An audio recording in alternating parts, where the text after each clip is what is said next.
Feature match review. As we set our eyes forward for the 2024 season, I want to take one last look at probably the craziest top cut matchup of the previous season. So we are taking game 1 between Petros Roussos and Bastian Kocheper in the EUWCQ's top 64. Bastian is rolled up with Dragon Link, in my opinion, one of the strongest deck choices of the tournament. With 10 Dragon Link players entering the top 64, it had an excellent conversion rate. Opposing Dragon Link is Peter Roussos, the only Cypriot player in the entirety of the 1900 duelists present at Euros.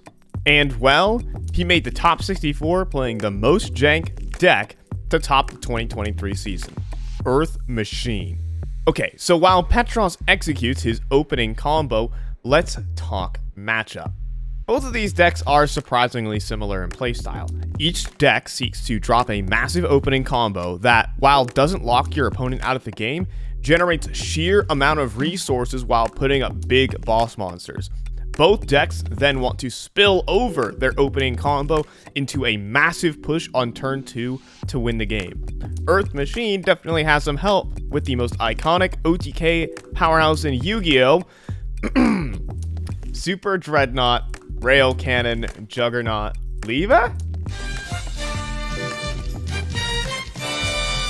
The biggest issue with Earth Machine, however, is converting that card advantage into actual board presence. Look, man, your opponent isn't really supposed to scoop even though you have 6 cards in your hand. However, the Dragon Link strategy is able to accomplish that with main deck threats like Chaos Dragon Legionnaire, as well as extra deck powerhouses like Bestial Dispatter and the obvious Boral and Dragon.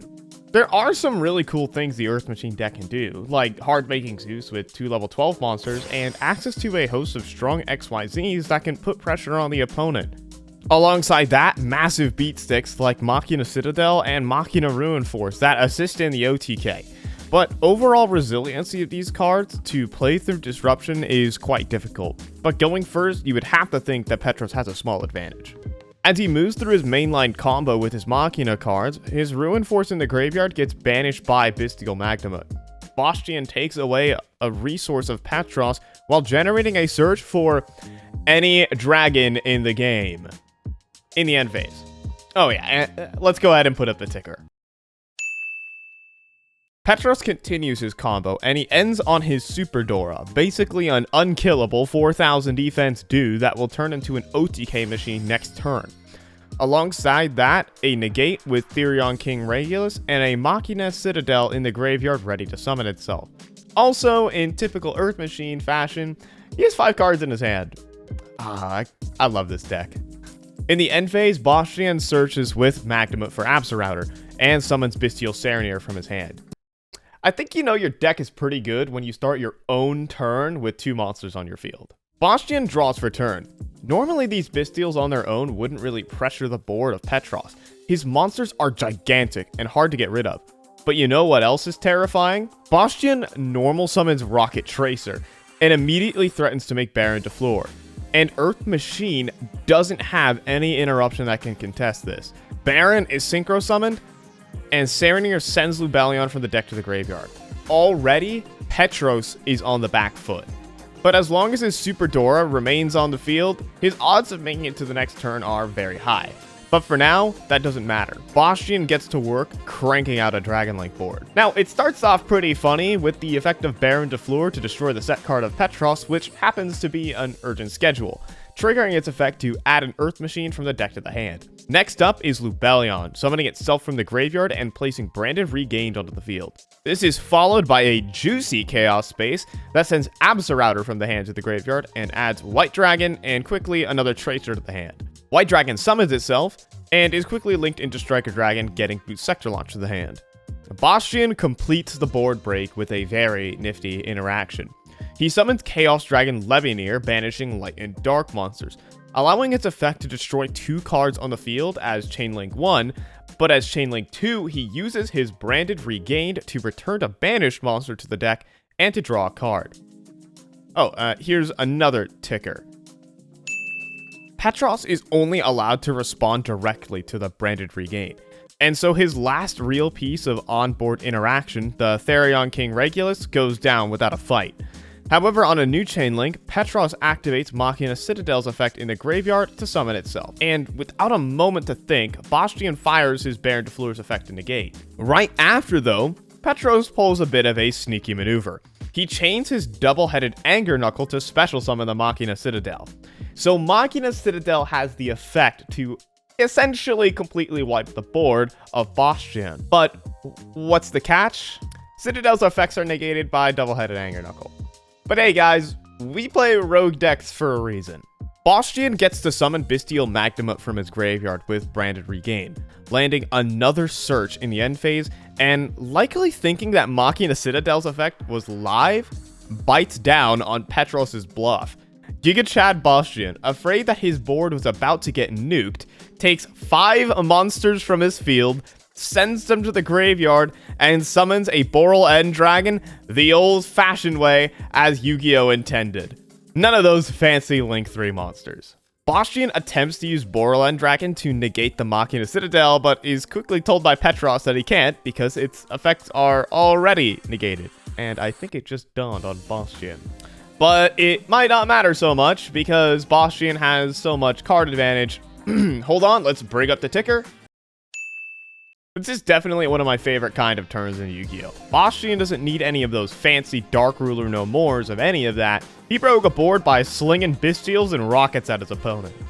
So play is back to Petros, where he draws up to 6 cards. And to boot, he still has his Dora left on the field. Petros leads off with Infinitrack Harvester and Chainlink 2 summoning Heavy Freight Train Dairy Crane from the hand. Bastian takes the opportunity to summon Bestial Magnum from the graveyard with Branded Regained.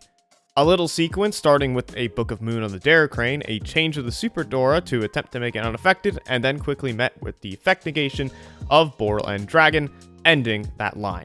Next up is the Link summon of Infinitrack Goliath, but Bastian anticipates Petros' next play as he summons Bestial Baldrake from the hand, getting ready to stop any summon from Petros. Petros elects to play into it by summoning River Stormer from the graveyard and is quickly whisked away by Baldrake. But Petros has even more resources at play. He has exhausted most of the Dragon Link interruptions, but can he push for lethal damage through this board of Bastian? So in the graveyard, next up is Trencher, resummoning the Harvester from the graveyard. He then gets Machina Fortress from the graveyard, discarding 2 cards. He then uses Harvester to combine the levels of itself and Machina Fortress together to make level 9? Moving along, he overlays into Phantom Fortress Enter Blathnir and blasts the Boral End off the board. He overlays into Super Heavy Dreadnought Rail Cannon Juggernaut, Liebe. But Bastian has walled up successfully.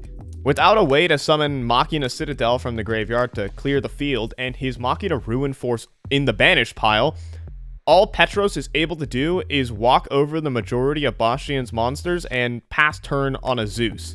It seems like the stigma of Earth Machine, spinning its wheels but unable to accomplish much. And well, it kinda just happened. During the end phase, get the ticker going, Druis Worm is added to the hand, which will immediately contest the Zeus on field.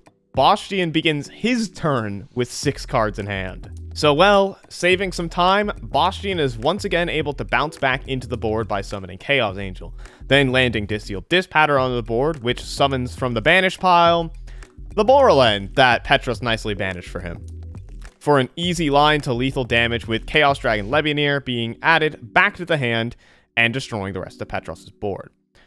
The sheer power of the Dragon Link deck is on full display. These 2 decks trying to accomplish similar things, but Dragon Link just has better tools to work with. So Bastian picks up game 1.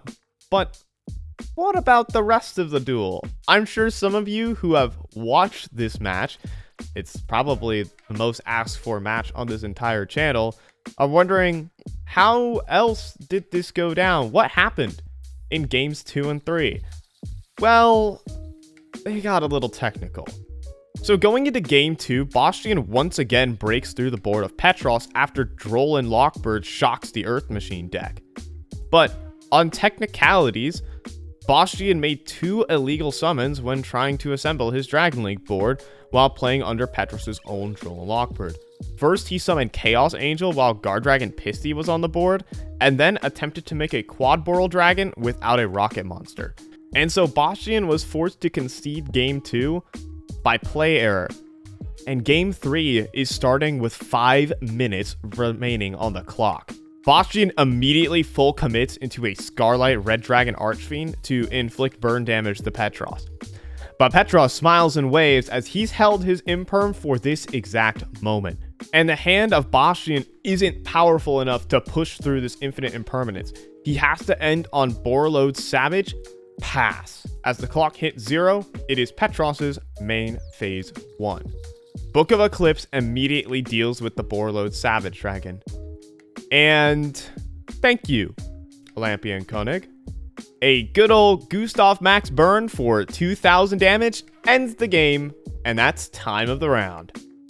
The thing is that this win was no fluke by Petros. He went on to win his top 32 match and would land himself in the top 16, with Earth Machine out of 1,900 duelists. So if you're looking for any takeaways from this duel, play Jank and win. So for now, here's an interview with Petros. Congratulations again, Petros. I tell you were telling me before this that you're from Cyprus, yes, but you're the only Cypriot at the Euros. There's a judge as well. Oh, there's a okay, well, the only player who's Cypriot. And on top of that, you're now also in the top cups. Basically, Cyprus has 100% representation in the top 32 here at Euros. So any other Cypriot duelists, make sure you guys are here at the next Euros. You're going to have to fight for this kind of spot. Congratulations, mate. Really great job. Hope the rest of the top cut goes well for you. Day 2, congrats.